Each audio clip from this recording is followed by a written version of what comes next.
আসসালামু আলাইকুম ভিউয়ার্স, দেশে এবং প্রবাসে যে যেখান থেকেই প্রতিদিনের রসুনের বাজার জানতে আমাদের সাথে যুক্ত রয়েছেন আপনাদের সবাইকে জানাচ্ছি আন্তরিক শুভেচ্ছা এবং অভিনন্দন। দর্শক, আজ আমরা চলে এসেছি রাজশাহীর তাহেরপুর পাইকারি রসুন হাটাই দেখতে পাচ্ছেন। তো আজকে রসুনের বাজার জানতে হলে আমাদের সাথেই থাকুন, দেখতে থাকুন সম্পূর্ণ ভিডিও। তো আমরা দেখতে পাচ্ছি এগুলো একটু কালার একটু খারাপ রয়েছে, তো মাঝের সাইজের রসুন। ভাই এটা কার আপনার? এই কত বলছে এটা রসুন আজকে? 3000।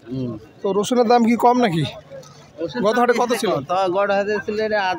একটু বেশি, গত হাটে তো 2800 থেকে 3000 বাজার ছিল, তাই না?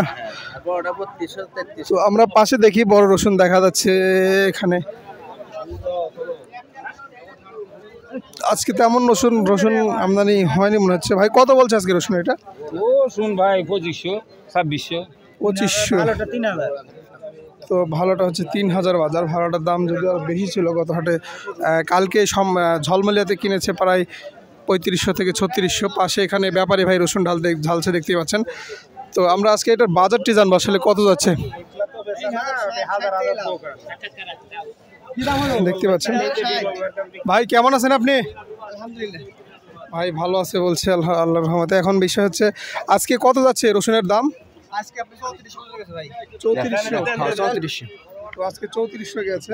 তো গত হাটে তো ঝলমলিয়াতে প্রায় 3600 থেকে 3700 পর্যন্ত কিনা হয়েছে। এখানে মানে অত দাম না হয়নি তো 3400 পর্যন্ত গেছে এখানে। 3400। তো রসুনের দাম কি বৃদ্ধি হওয়ার সম্ভাবনা আছে? হ্যাঁ, বৃদ্ধি হওয়ার সম্ভাবনা আছে একটু। আছে।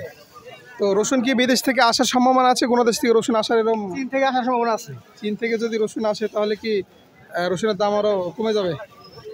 এখন বলা যাচ্ছে না কি হয়। এখন আমদানির উপর নির্ভর করবে।